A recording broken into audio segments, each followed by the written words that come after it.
All right, so let's go over on how to obtain this LR Babidi right here and raise his super attack, unlock his hidden potential, and basically farm him all the way up to EZA status for free. So right now in part 1, these are the only 4 stages we have. We have stage 1, 2, 3, and 4. He does not get Dokkan Awakened into an LR until part 2, and then he does not get his Extreme Z Awakening until part 3. So that being said, you will want to farm them in stage 1 here. That's where you get the copies of the Babidi, and definitely farm them on Z Hard. And if you take a look at the info here, you will need to use Worldwide Chaos category teams or characters on your team in order to get the higher chance of obtaining bonus rewards. If you do want to farm him much quicker and farm his medals much quicker, that will benefit you the most because you'll be able to do it more efficiently. But yeah, you will farm copies of this Babidi on Z Hard in stage 1, and you will need a total of 29 copies. I'll explain that in bits and pieces here in just like in the coming minutes, but 29 copies really isn't that bad, especially if you have a Worldwide Chaos category team. It'll be pretty easy to farm. This will save you from having to use any Elder Kais or Grand Kais to raise a super attack because he is a free-to-play unit, and you want to save that kind of resource for units or premium units, I should say, that aren't able to have their super attack raised for free in any type of way. So definitely save those Kais for that kind of thing. And then you will need 90 copies of this medal. And here's why. When you awaken him, Dokkan Awaken him, he will need 30 copies of this medal right here. So out of those 29 copies, you're going to keep 1 Babidi for yourself. You're going to use 9 of them to raise his super attack to level 10. And then you will Dokkan Awaken him from an SSR to a TUR using these medals right here, 30 of them to be exact, from stage 3 right here. And since you are farming more copies to raise his super attack even further when he becomes an LR, you will take another 10 copies of this Babidi, use those 10 copies to raise a second Babidi's super attack to level 10, and then you will want to Dokkan Awaken that Babidi using 30 more of these medals, which brings us to 60. And then you will need to use another 5 copies to raise a third Babidi's super attack to level 5.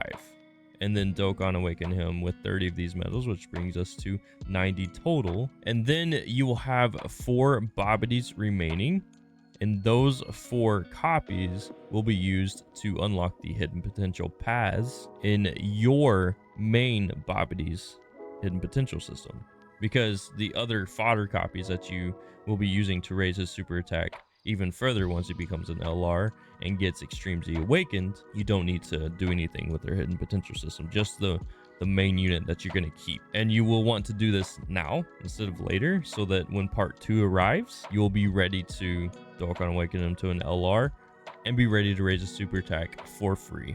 On top of that, when part 3 arrives, you will also be ready to Extreme Z Awaken him and raise a super attack for free.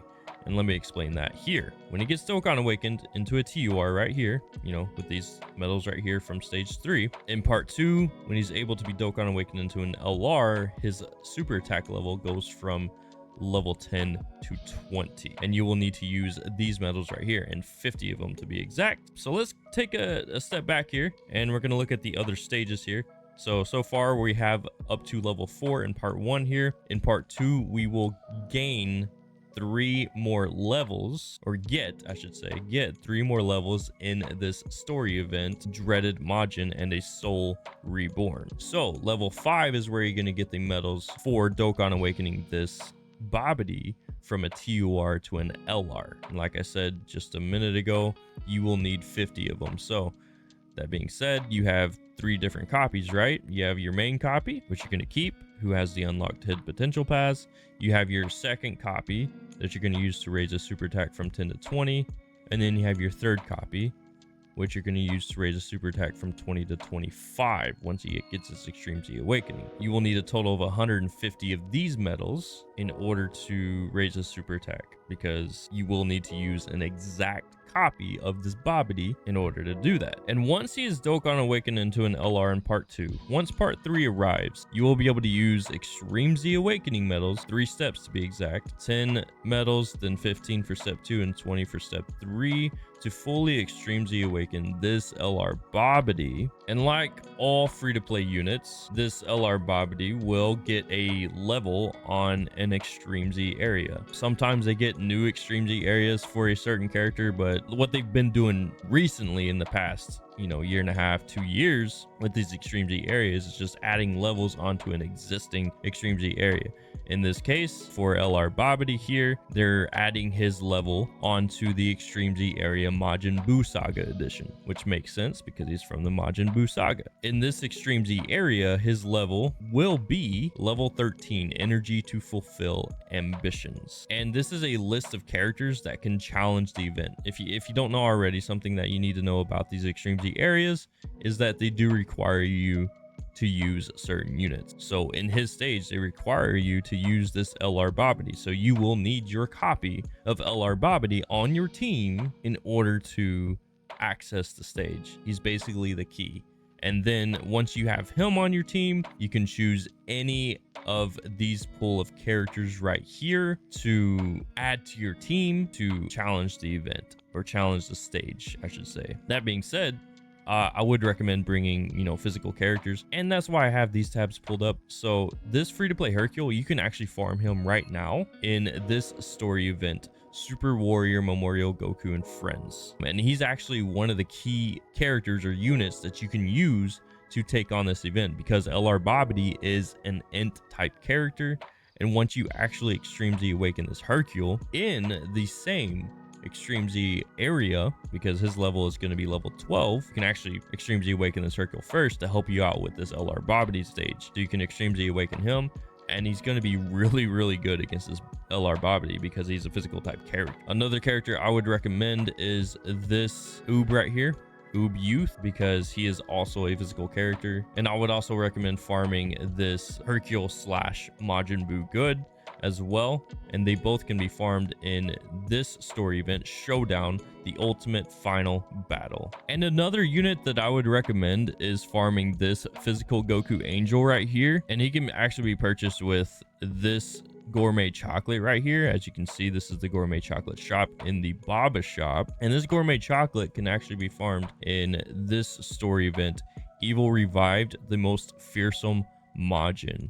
And where you can farm the chocolates is level 5. I would recommend using a Majin Buu Saga category team so that you can get that increased drop rate. Since that's almost a full team, that's not quite a full team, but those are some units that I would recommend. And since you are required to run this LR Babidi on your team, the recommended leader that I would give to you is actually this Hercule right here. Before he gets Extreme Z Awakening, his leader skills Majin Buu Saga category, Ki +2 and HP and attack and defense +50%. After his Extreme Z Awakening, his leader goes from 50% to 77%. I would recommend him because he's leading Majin Buu Saga. Otherwise, if you find a way to make an Earthbred Fighters team, I would recommend using this guy as the leader. So either way, he needs to be on your team because he's going to be a main staple for your team in that Extreme Z area level where you have to fight the LR Babidi, because he's actually one of the strongest hitting units that you're gonna have on your team. Not gonna lie, I know this because I played it on JP. Some of the units in this pool are not free to play, so keep that in mind. So if you're trying to search for one of these characters right here and trying to farm them up in a free to play way, some of them are not free to play. And now on to my recommendations for hidden potential system builds. It's kind of hard to know how to build this unit, to be honest with you, because you have the option of doing the standby with Majin Vegeta here, which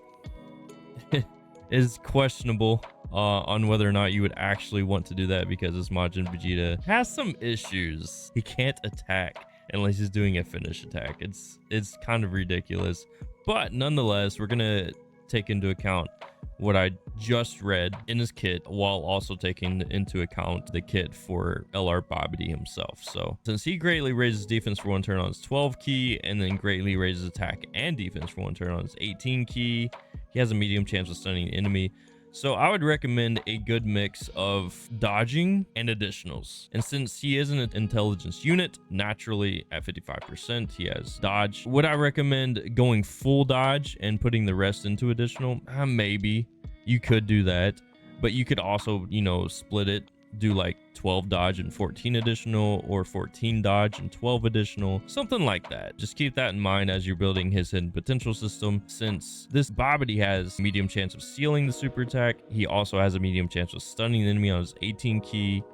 He has some utility there if you're deciding not to use the standby skill for Majin Vegeta. I would definitely recommend either going full dodge for this Majin Vegeta, or having a good balance or a good mix of dodge and additionals, so that you can also use the utility that this LR Babidi can potentially offer your team. Hopefully you found this video a little bit helpful on how to obtain LR Babidi, and just like I always say, this game is meant to be played your way. Just because someone says this is right or this is the way you should do it, if you want to have fun in a different way, go ahead and do that. These are all just recommendations, strong recommendations in some cases, but ultimately you got to do what you got to do in order to play the game your way, so that you can have fun, so that you can enjoy yourself while playing Dokkan. But if you do have any further questions for me about this unit in particular, or anything in this video on how to do something that I may not have explained as well as I should have or could have, definitely let me know in the comments below those questions or ideas or whatever it might be, and I will definitely try my best to explain myself in the comments and help you out there. So I appreciate you for being here, and I'll catch you on the next video.